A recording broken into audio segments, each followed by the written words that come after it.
नमस्कार किसान भाइयों, किसान साथियों। गन्ना फसल में एक बहुत अच्छा उत्पादन लेने के लिए गन्ना फसल की जो बुआई है वो सही समय पे करना बहुत आवश्यक है। सबसे ज़्यादा उत्पादन पे जो प्रभाव डालती है वो है किसान भाइयों बुआई। आप किस समय गन्ना फसल की बुआई कर रहे हैं?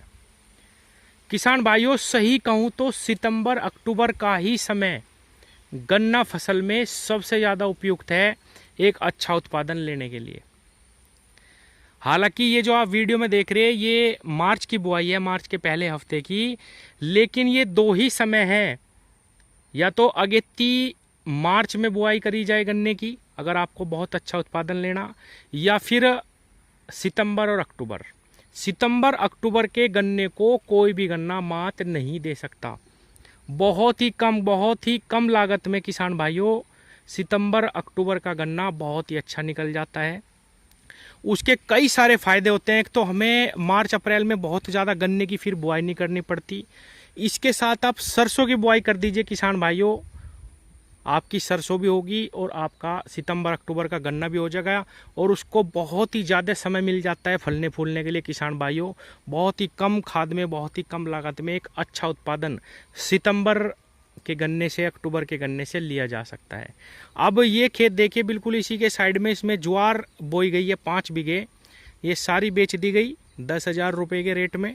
किसान साथियों, गेहूं के बाद मैंने इसमें गन्ना नहीं लगाया, और यही सोच के नहीं लगाया था कि इस साल इसमें सितंबर अक्टूबर में सरसों प्लस गन्ना लगाया जाएगा। अब इस खेत को खाली होते ही बहुत अच्छी जुताई दी जाएगी। खाद मिल गया तो इसमें खाद डाली जाएगी, वो नहीं मिलेगा तो ढैंचे की बुआई मैं सोच रहा हूँ, हरी खाद इसमें बोई जाएगी। किसान भाइयों, मैंने ये भी महसूस कराया कि जिस खेत की अच्छी तरीके से बवाई करी जाती है, जिसकी तैयारी बहुत अच्छी तरीके से करी जाती है, जिसमें हरी खाद डाली जाती है, जिसमें गोबर की खाद डाली जाती है, जिस खेत को समय दिया जाता है फलने फूलने के लिए, तैयार होने के लिए, दोबारा से मिट्टी को रिक्लेम होने का समय दिया जाता है, उसमें रोग भी कम आते हैं किसान भाइयों, और गन्ना उसमें बहुत ही अच्छा होता है। तो किसान साथियों, इसकी बहुत अच्छे से तैयारी करने के बाद चाहे आप इसमें 30 इंची पे गन्ना लगा लो, 42 पे लगा लो, 48 पे लगा लो, रिंग पिट लगा लो, या आप 28 इंच पे भी लगा लो, किसान भाइयों ऐसा ही गन्ना होगा। ये बिल्कुल सत्य है। थोड़ी सी देखभाल में ही एसओजी गन्ना बहुत ही सितंबर अक्टूबर का बहुत ही अच्छा रिस्पांस देता है किसान भाइयों। हमने पिछली साल भी लगाया, वो भी अच्छा खड़ा, इसी प्रकार का खड़ा हुआ है, 28 इंच पे था वो। तो किसान साथियों, ये दो ही समय है। मार्च में आप बुआई करिए, फरवरी में तैयारी करिए, जो खेत खाली हो जाते हैं मुट्ठी के, गन्ना पेड्डी के, उसकी बहुत अच्छे से जुताई करिए, उनको भी समय मिल जाता है मिट्टी को रिक्लेम करने का। 1-2 बार उसमें वेस्ट डिकम्पोजर चलाइए, थोड़ा बहुत देसी कूड़ी का खाद डालिए। बरसिम की बुआई करिए किसान भाइयों, मुट्ठी खत्म होते ही, चाहे 2 महीने की ही बरसिम क्यों ना हो।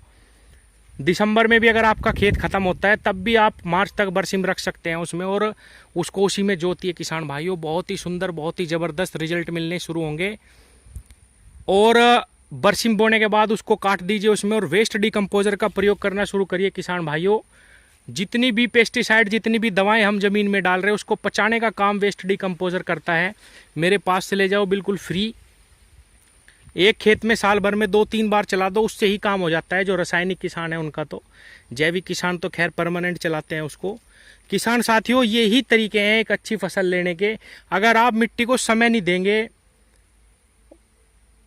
बार बार उसमें वही जुताई, वही खाद, वही डालते रहेंगे, तो किसान भाइयों मिट्टी कमज़ोर हो जाती है। और कमज़ोर मिट्टी में आप कितनी भी दवाइयाँ डाल लें, बहुत अच्छे रिस्पॉन्स नहीं मिलते दवाई के बिना, खाद के मिलते। तो ये चीज़ें ज़रूरी हैं। और हो सके तो गेहूं का गन्ना बोना बंद करिए किसान भाइयों। आधा गन्ना तो लेट बुआई का घास ही मार लेती है, क्योंकि घास इतनी समय नहीं मिलता। आधा गन्ना खराब कर देती है, जो है बरसात आ जाती है, उसमें कीड़ा लग जाता है, और पछेती गन्ना फसल बहुत ही हल्की रह जाती है। बहुत ही कम किसान है जागरूक जो अच्छी फसल ले पाते हैं पछेती। तो किसान भाइयों, सितंबर अक्टूबर के गन्ने की तैयारी अभी से अब स्टार्ट हो जाएगी खेत खाली होते ही, और बहुत अच्छे तरीके से उसकी बुआई करिए। धन्यवाद।